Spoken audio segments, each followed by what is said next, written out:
Yes, yes. So, okay, so he clearly is a man in its own that is multidisciplinary. So let me try to formulate a little bit a conclusion. This is going to be very difficult because I think we have been covering a lot of subjects. There were very diverse opinions, very diverse models here. And in 5 minutes, I'm going to try to actually make a small drawing here that summarizes what we've been talking about. As the minister says, okay, when we're talking about higher education or universities, research is essential, right? And also fundamental research. So fundamental research, we all know the characteristics: creativity, the role of the individual, the ability to dream, discover new things. Okay. If we do not retain that, and several speakers here have put emphasis on that, Antonio has done that, the speaker at Weizmann Institute has done that, and I hope that myself I did also put that accent. Okay. If we don't do fundamental research, we will end up inventing what we already know. Okay, so there should be a large part of discovery. I mean, I can give you an example out of VUB. Okay, some people studied camel antibodies. Nobody will study camel antibodies with the idea to make a spin-off. And it has become the basis for one of the biggest biotech spin-offs in Belgium, Ablings. Okay, moving up towards our subject that we covered, technology transfer, I think there's a layer here. I called it strategic research. Okay, others have given other names. Okay, I think also the platforms of Antonio are situated there. The virtual institutes of which I was speaking were situated there. Strategic research is something that has its own methodology. It's generic, it's risky, right? But you do it with a certain goal in mind, right? If we move up further, we go into the area of applied research, okay? And we are encountering a gap there. And let's say that here we have society in all its components, right? The gap the minister was talking about is filled up by technology transfer offices or a technology transfer strategy, and I prefer to talk about knowledge transfer. We can have various goals here, right? We saw an example where the public at large was the target. Remember the beautiful visit, too short, we had in the museum at Weizmann Institute, where due to interactive experiments, okay, scientists have translated the basics of their knowledge so that also children can experience it and understand it. Okay. So I think this is also a form of technology transfer. You might have another public, the government. We didn't talk about that, but there is a whole body of technology transfer towards government. I mean, the policy preparing and policy regulations, but also the preparatory work for the policy planning of governments and so on. And it has its own methodology, right? And I think a tech transfer office also could intervene there to protect at least the methodology. And then we have, of course, the non-profit sector, okay, which we did not really address either, the NGOs, the big humanitarian problems, like, for example, a topic where I have been working myself in humanitarian demining, right? And business or industry. Well, in our workshop, we have put the emphasis here, I think, right? And we've primarily been talking from a university or higher educational institute's point of view, right? To see how we could actually bring results of our fundamental research up to this stage where it can create impact, and we have concentrated on these business aspects. So the gap here is TTO, or the interface of technology transfer. Right, we saw various models. I explained you the VUB model, where we have the TTO offices inside of the university. We've seen YEDA in the Weizmann Institute and BGN from Ben Gurion, where they are private companies. But I think we all agreed somewhere, and someone, I think it's the speaker at Weizmann Institute, we all agreed that somewhere here there is also, sorry, it's blue, the red line, right? Okay, also the minister emphasized it. We have to retain this culture that we have, this unique culture we have of fundamental research. Multidisciplinarity is, of course, a feature. Multidisciplinarity is a feature we need here. There are no problems that can be solved with monodisciplinary techniques only. We have to teach methodologies for problem solving if we talk about engineering, but the real problems are much more complex and need a multidisciplinary approach. Okay, well, a university, in my opinion, is the place where you find multidisciplinarity, right? The Universitas ID is based on multidisciplinarity. Okay, so the emphasis of what we said was in this line, I think. Now, there is another box we have to draw, a fundamental box, it's education, right?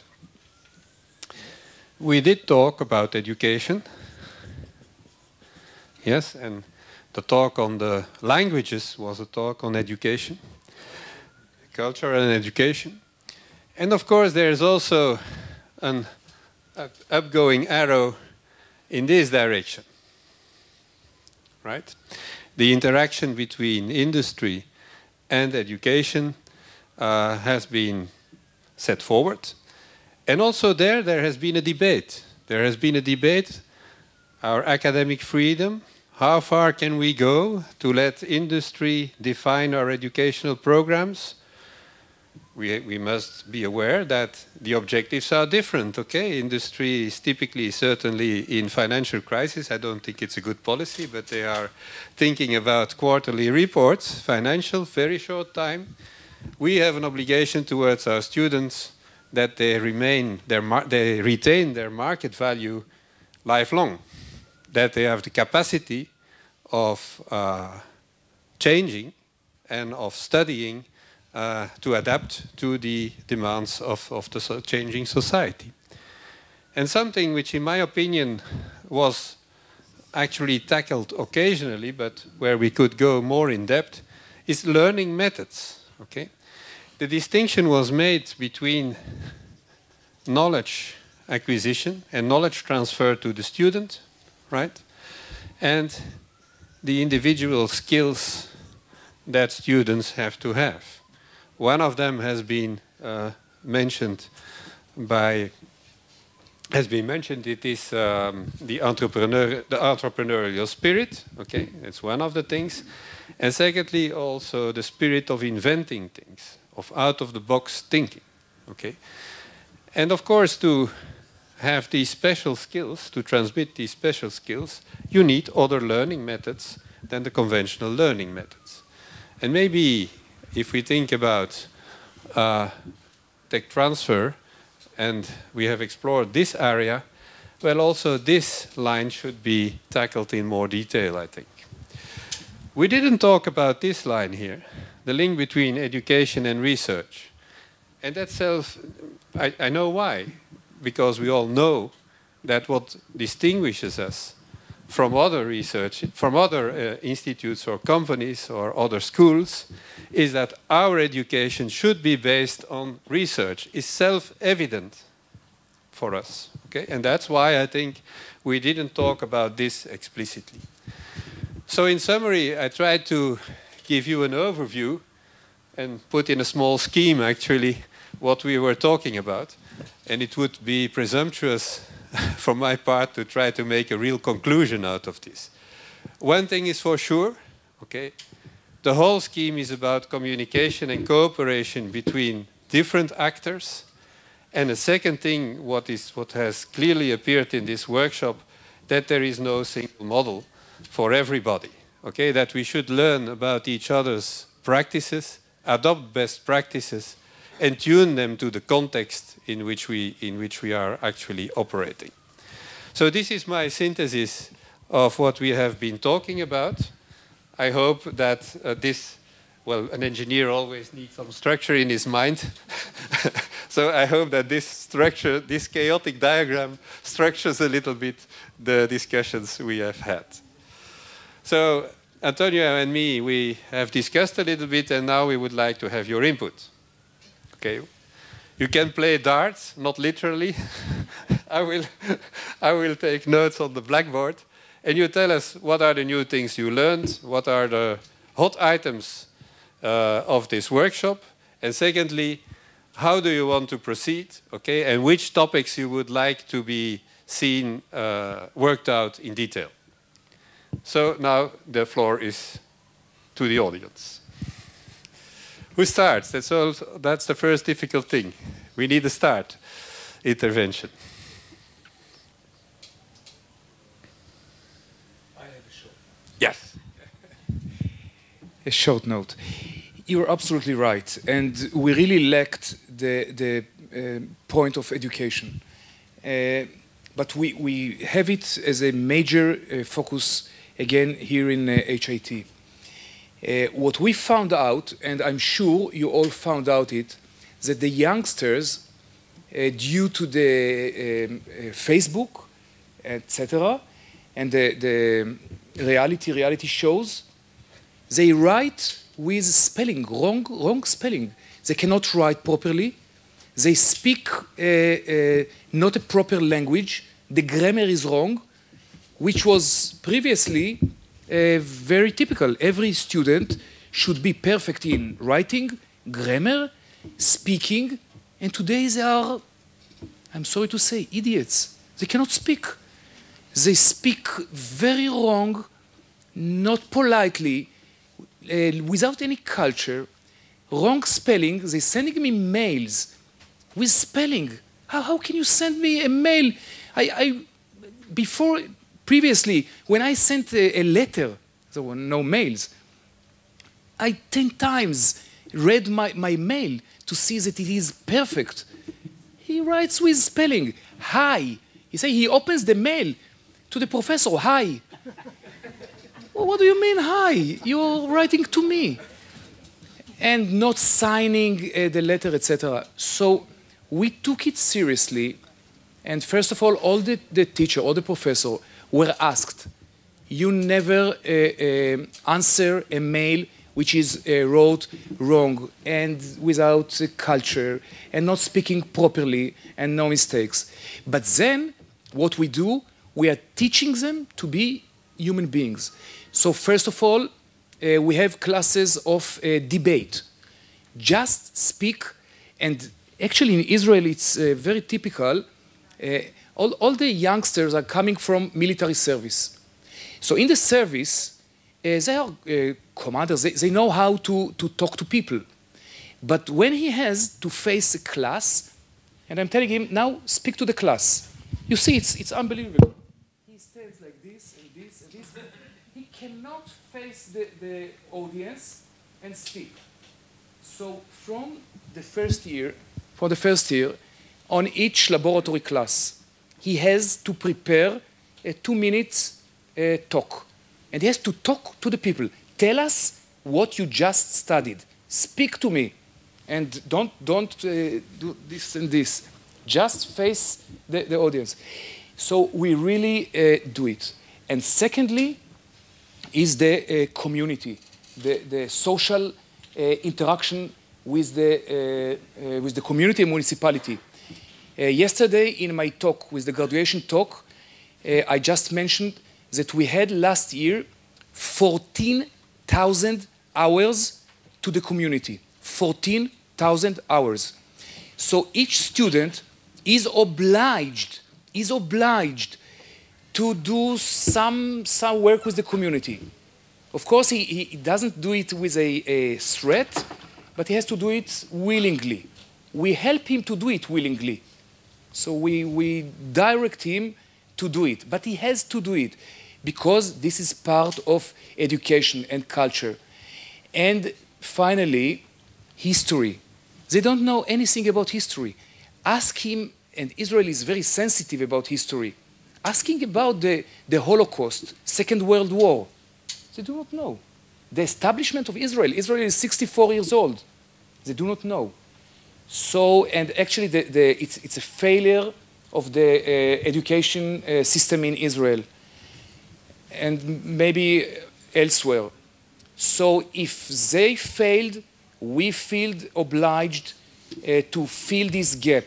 And I cannot afford a student which is illiterate in knowing history, culture, saying words about Second World War, about history.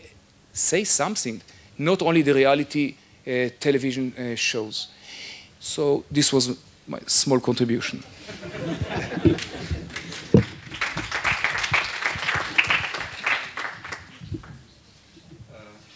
We all appreciated your contribution, but actually I was referring to something else when I spoke about education in relation to, let's say, entrepreneurial behavior and the creation of talent that could be used for technology transfer. I was referring to new learning modes like, for example, setting up student companies while studying.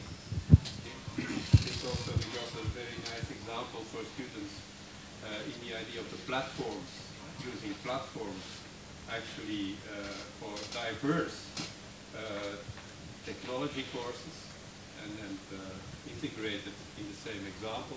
Was also referring to, well, you mentioned one aspect is the regional aspect. How the city, for example, or the regions can actually provide student jobs that are useful for not necessarily economic, but society. So these are the learning forms that I was referring to. You see that popping up. Okay, even you see that these new forms of learning are getting through accreditation bodies, so are recognized officially as being part of the educational system. And that might be something, that might be a subject that we could tackle, but with the idea in mind of technology transfer. Because let us not forget, we can talk about this line here, but the primary contribution to society is that we create the right talents, that we create the right people to do things. And so I think that here, in my opinion, here is a gap actually, where everybody does experiments, right? And everybody can put his own accents. Okay. But the exchange of best practices in this gap is something that I think we could do with in mind entrepreneurship, creating of new economic activity, and having also entrepreneurial students for the existing industry. That's a theme that is actually something that I am interested in. But the idea was that you would talk. No, I just wanted to say, well, thank you very much for organizing this event. My name is Nigara Bazdadeh. I'm introducing now Azerbaijan Teachers Institute. I'm Vice Director on International Affairs. We heard a lot of keynotes, nice keynotes, very good information, very nice visiting the places. The park was amazing. And what arises here, well, we heard about the sources, the intellectual sources that all the countries have, and Israel has the most, as we see, and we speak about the money. But we haven't seen the real example of the tool. How do we attract this money to this intellectual source? What is the tool? How did you do it? Well, it's obvious from what we hear here that you did succeed in attracting this money into your researches. But how you did it, we haven't really heard the exact, how it has been done. Because our developing countries were actually looking into those tools, how to do it. And from this, another question also arises. How to attract a private sector into education issues?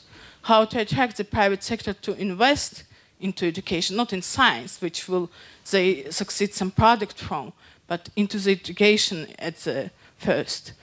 And in general, the Israeli representatives, if they can answer to my question, what is the ratio in Israel of investment in science and technology from private and governmental sector? Thank you. Excellent. I think Dr. Verd Holtzman, Dean of the Academic Entrepreneurship, will answer you directly and immediately. Verd.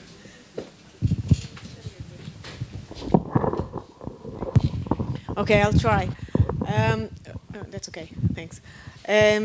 What we are doing here in HIT, this is why we established the academic entrepreneurship, and we have two main goals or two main ways in which we are trying to do that. Regarding your question about the tool, how do we do that? So, as I said, in two ways.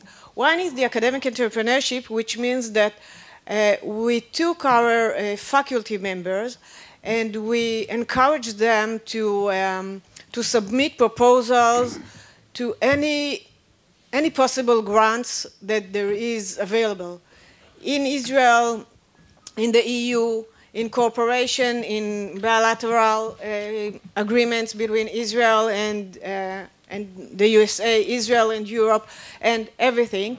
And we encouraged them by giving them all the infrastructure that is that we can support. We hire or we outsource professional proposal writing because we assume that our researchers are good in research. They are not good in writing proposals, especially not professional ones. So they just give the essence or the research, and all the other aspects are provided by us. We help them find partners. We help them write the proposals, and then all the other thing that they have to do is just science.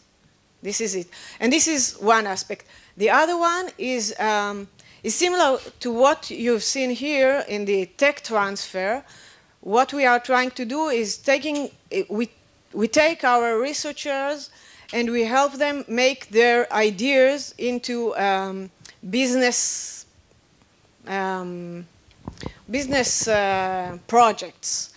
They bring their ideas, and we help them by finding it might be angels, it might be investors, and we give, again, the infrastructure, but this time the business infrastructure to make this a business. So with a little effort, okay, with a little effort and relatively a little effort, we try to offer them something which is new. We have the research groups that Professor Golan just mentioned before, and in each research group we have researchers from inside the institute, students, and especially and mainly our partners from the industry. We ask them to be part of these groups. So they bring the questions or they bring the needs, and we bring the brain and the wisdom how to do that. And together we offer something which is very new and which can be very competitive. Thank you. Could I ask you about these services that you provide to your researchers? Yes. For some numbers, how many proposals do you generate each year? On behalf of how many faculty members? And have you seen a real increase in the success rate of those proposals by outsourcing this to grant writers? Okay. Okay. Actually, we have now almost 80% of our researchers are engaged in research. We see a very, very intense growth and increase in the number of proposals. I'm not sure about the exact numbers, but just in the last month we had something like 5 different proposals submitted. So this is something that we are a very small institute, so 5 submissions in different categories and in different areas or field of research. So we are just growing in this area. And 2 of them are tech transfer. Yes, and 2 tech transfer projects that we are just exactly in the last months. One is a biomedical device, and the other one is gaming for evaluating the IQ of children. So something very unique. Yes.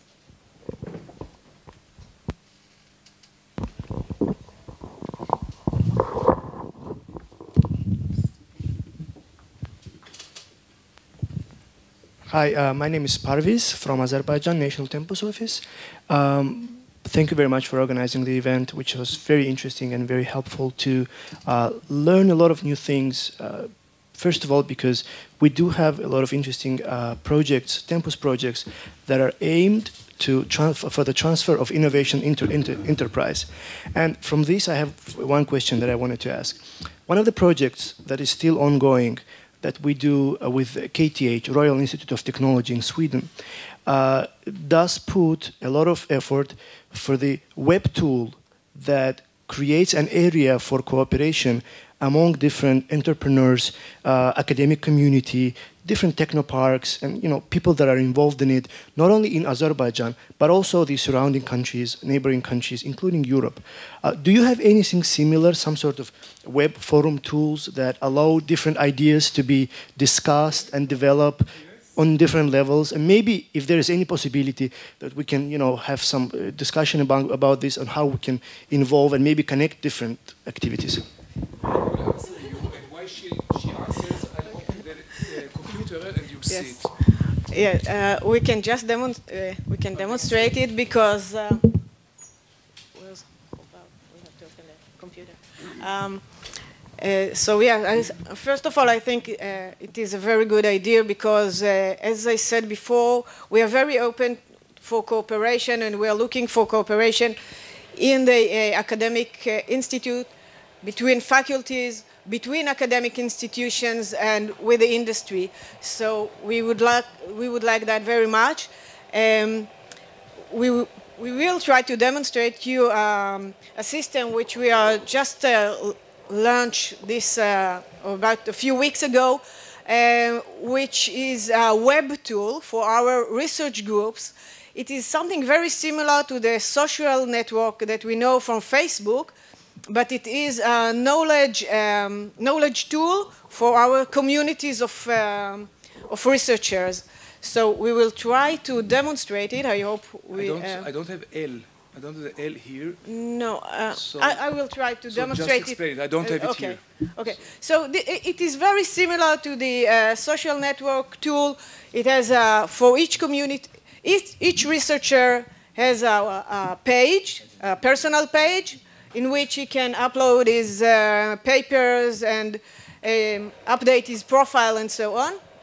And other than that, each community has a community space where they can collaborate, and they have a forum, and they have a wiki for that specific issues, and some more tools that I can show that it is working. Yes.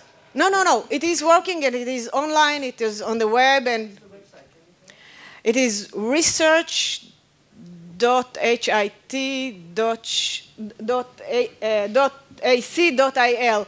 But something I missed something. We will put the information on the website. Yes. Exactly. I will just transfer the link to that and, okay. I'm sorry, I don't remember It's an exactly. hierarchical system. Yes. It is governed by Vered. She's got the highest priority, hierarchy. And we have the groups, and each group has got its leader. And the system works in a push and pull mode. Pull if you want to pull some information. And push, when I want to push, I'm looking for somebody who is a specialist in sputtering techniques or microelectronic techniques. So I'm pushing it, and it immediately enters to the other groups, to the bioengineering and etc. So they get it by pushing, like RSS. I'm pushing it to the groups. And then in each group, they can talk to each other, they can put files, and they communicate between themselves. But to be taught in Hebrew or No, English. English. The system is totally English. You are welcoming also other participants? Yes, sure. Yes, sure. The groups are heterogenic. Industry, students, abroad, because this is science, but applied science.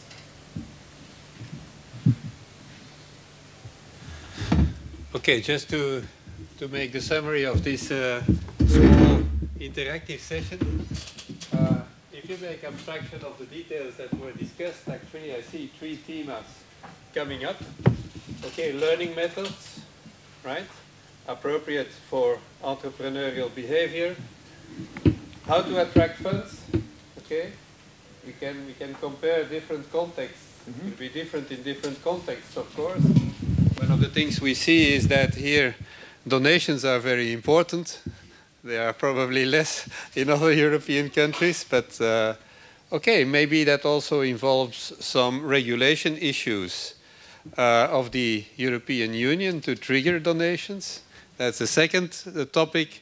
And then the third topic is what I think the classic topic, okay, which kind of services and which kind of support technology transfer offices or academic entrepreneurial programs should offer. These are the three themes actually that I could extract from the discussion for further activities. So I would like now that to give the mic to Antonio because we decided also to make a small proposal.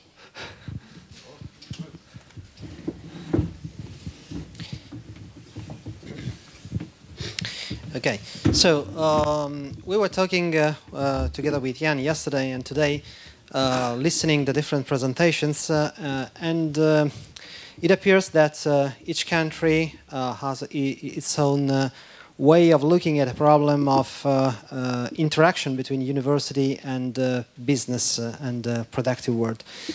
So it could be interesting because we started to talk together with Jan yesterday about something that was interesting for both, but we maybe can give you some idea of what we were talking about and if it is interesting also for some of you.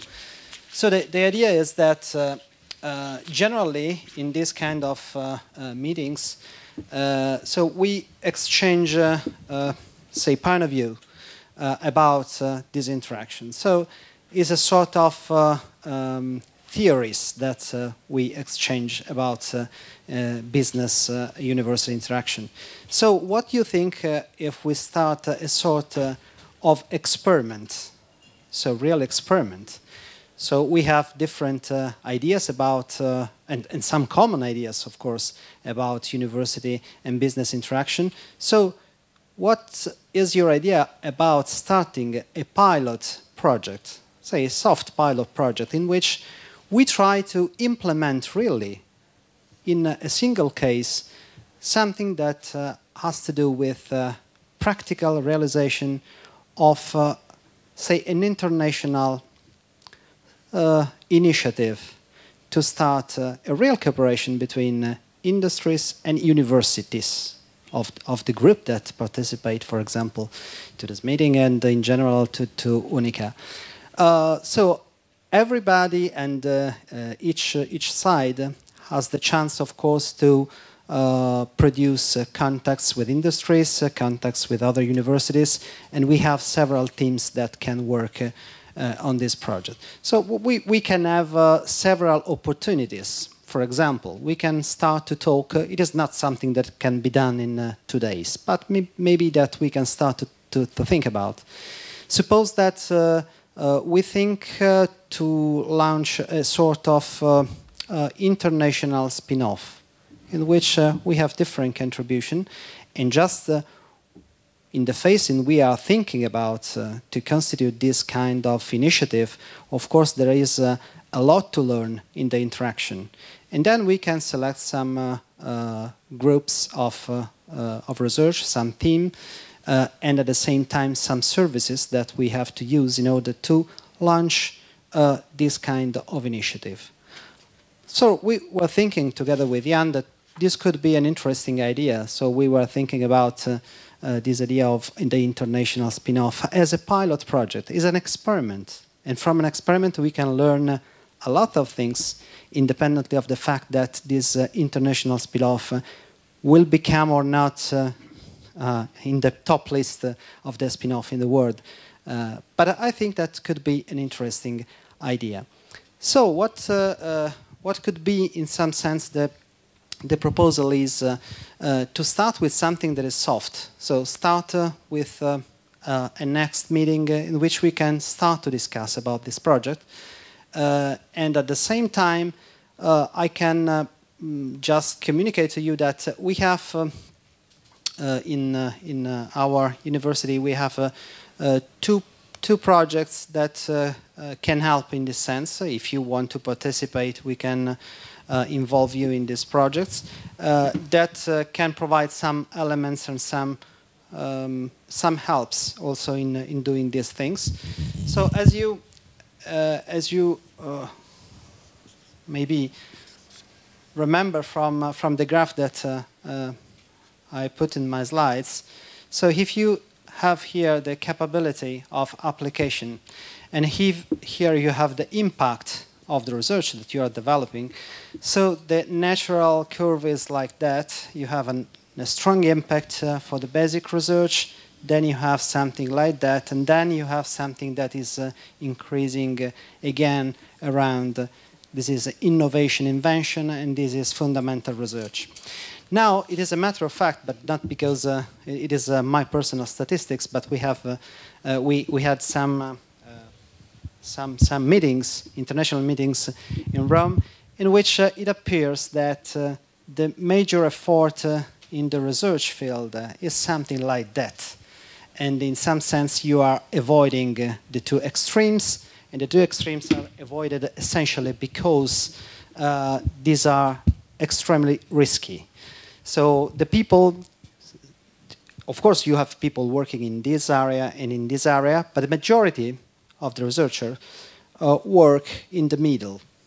So we need, in some sense, to displace the interest of the people that are in this area to go directly on the ball, this and this. And then we started two projects. One project is this, and we call it RIT. And the second one is this that we call NIGHT. This is the acronym of New Ideas in Technology and Engineering, and this is Research, Innovation, and Teaching. So what is the basis? About NIGHT, everybody has the chance to participate because it is an international activity, initiative, in which we have a four-step procedure, in which we have an international roundtable as a starting point on some innovation related to research, very special aspect of research, in which there is a lot of effort to do from the community, but this is really something that is not related to innovation. So we have complete freedom in discussing and in proposing new ideas. The second point is that in 4 months after the International Roundtable, we have a workshop in which the things are discussed with a little bit, the ideas that were presented in this first point are discussed in the workshop. And the third point is that a small booklet is published about that, so with some leading idea. And the fourth point is that we have some agreement with editors of journals in order that to point the focus on these new ideas. At the same point, we want to have a short circuit with this innovation. And in our project RIT, we can use something that could be also something useful for the idea of this international spin-off. So we have a very light system. So we have essentially a three-body structure. So we have here the in, here the core, and here the output. This is just something that is a virtual, what we call the virtual factory. So we have services. So we have companies that provide services here. So there's service number 1, number 2, number 3, and so on. Here is the core. Means that in that part you have research teams. So the teams T1, T2, TM. And then you have, again, a set of services that you S1 prime, S2 prime, Sm prime. Then everybody that is in the net knows all the activities involved in both the input block, the output block, and the core block. And generally, we start with running projects, so something that is very practical. So we know, for example, that T1 and T2 are cooperating on something, and there is some cooperation with the service S1. So what it is possible to do, and we have a practical example of this, that you can pick up a sort of path here, and then you have a product. Services here means that you have people that is able also to sell the product outside. You have people that is able to produce a sort of internationalization of the product. And even you have people that are able to produce the so-called strategic marketing for the product. So it's something that is very far with respect to the skill of the people working in the research area, of course. And these are not skills that are contained. This is not a box that is contained into the university, of course. The university just provides the teams, or some of these teams. Some other teams can be provided from other universities, for example. Or industry. And then this line, this connection, is what we call a virtual factory. And then we have example of this kind of procedure. And then we can produce something that is actually placed on the market. So what we can start to think about is the possibility of this sort of experiments. Experiment means that we want to test in practice together what could be a